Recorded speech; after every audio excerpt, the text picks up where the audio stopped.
Usap-usapan ngayon ang babaeng bagong nagpapatibok sa puso ng kapamilya actor na si Danielle Padilla. Halos 7 buwan mula nang inanunsyo nila ni Catherine Bernardo ang kanilang hiwalayan. Mukhang nakahanap na umano ng bagong pag-ibig si Danielle.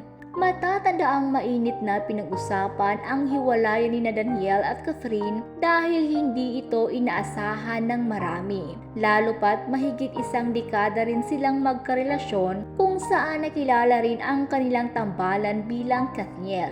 Marami nga ang bumatikos kay Danielle dahil sa isyong nag-cheat o niloko umano niya si Catherine. Gayunpaman, hindi itinanggi at hindi rin kinumpirma ni Danielle ang issue, bagkus ay pinili niyang manahimik na lang.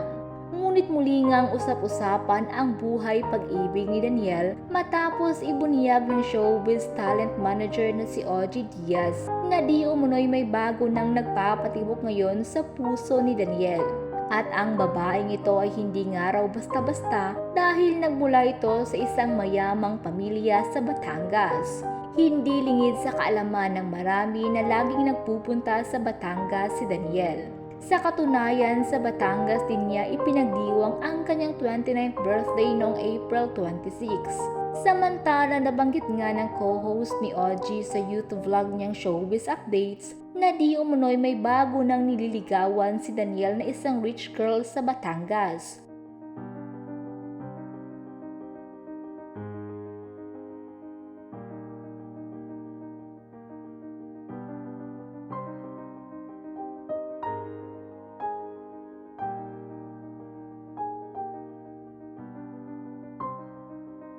Makahulugan naman ang pahayag ni Ogie kung saan hinamon niya si Danielle na sagutin ang balitang may bago na siyang nililigawan.